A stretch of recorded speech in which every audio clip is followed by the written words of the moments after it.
त्यातली सर्वात महत्त्वाची बातमी ती म्हणजे विधान परिषदेच्या 11 जागांचा आज निकाल लागतोय। सोलापूर, जळगाव, सांगली, सातारा, नांदेड, नागपूरचा निकाल लागतोय। भंडारा, गोंदिया, नाशिक, अमरावती, धाराशिव, लातूर, बीडमध्ये मतमोजणी ही काही वेळातच सुरू होणार आहे। परभणी, हिंगोली, छत्रपती संभाजीनगर, जालन्याचा आज निकाल लागणार आहे। दरम्यान 6 जागांवर मतदानाच्या आधीच महायुतीचे उमेदवार बिनविरोध विजयी झालेले आहेत। एकूण 17 जागा, त्याच्यापैकी 6 जागांवर बिनविरोध उमेदवार निवडून आलेले आहेत आणि त्यानंतर आज 11 जागांसाठी निकाल लागतोय। सकाळी 8 वाजता मतमोजणीला सुरुवात होणार आहे। विधान परिषदेच्या 11 जागांचा निकाल हा आज लागतोय। गजानन उमाटे आमचे प्रतिनिधी आमच्या सोबत आहेत, त्यांच्याकडून आपण या संदर्भातली अधिक माहिती जाणून घेणार आहोत। गजानन, विधान परिषदेच्या या निवडणुकीकडे सुद्धा सगळ्यांचं लक्ष लागलेलं होतं। एकूण 17 जागा, त्यापैकी 6 जागा बिनविरोध निवडून आलेल्या आहेत। एकीकडे जर पाहिलं 11 जागा, तर त्या ठिकाणी नागपूरमध्ये पोटनिवडणूक होतीये, त्याकडे सुद्धा लक्ष आहे।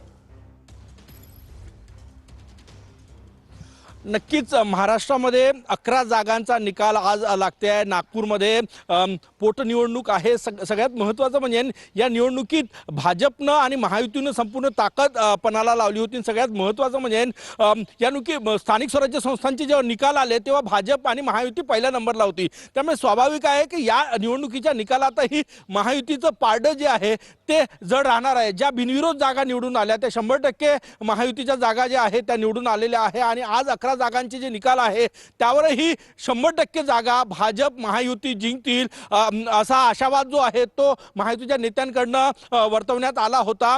सगळ्यात महत्त्वाचं म्हणजे या निवडणुकीत विदर्भाचा विचार केला आपण तर काँग्रेसवर नामुष्की ओढवली होती। नागपूर मतदारसंघ सोडला तर सगळ्या ठिकाणी काँग्रेसच्या उमेदवारांनी कुठे विड्रॉल केलं, कुठे ॲडमिट झालेला होता। त्यामुळे हायकमांड पर्यंत ती तक्रार गेली होती। नागपूरचा विचार केला तर नागपुरात अतुल लोंढे यांनी लढत देण्याचा प्रयत्न केला, परंतु संख्याबळ बघितलं स्थानिक स्वराज्य संस्थांच्या निवडणुकाचं तर भाजपनं दावा केलेला आहे की 650 पेक्षा जास्त मतं जे आहे ते मिळून भाजपचा उमेदवार जो आहे डॉक्टर राजीव पोद्दार ते विजयी होईल। विजयाची तयारी ही भाजपकडनं केलेली आहे। जशी नागपुरात विजयाची तयारी भाजपनं केलेली आहे तशी अमरावतीत भाजपनं तयारी केलेली आहे की अमरावतीमध्ये पोटे जे आहे ते कारण की वेळेवर काँग्रेसचा उमेदवार ॲडमिट झाला, काँग्रेस तटस्थ होती शहरात, तिथे वंचितच्या उमेदवाराला काँग्रेसनं पाठिंबा दिलेला नाही। त्यामुळे तिथे सुद्धा भाजपचा विजय जो आहे तो निर्विवाद मानला जातो, निश्चित मानला जातो। इतर जागांवरही ज्या जागा 11 जागांवर आज निकाल आहे 8 वाजतापासून ही मतमोजणी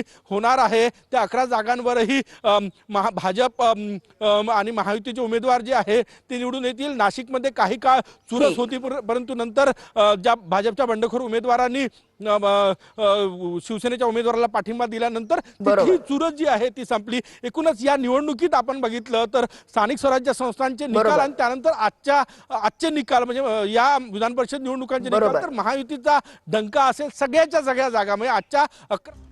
नक्कीच धन्यवाद गजानन दिलेल्या सविस्तर माहितीसाठी।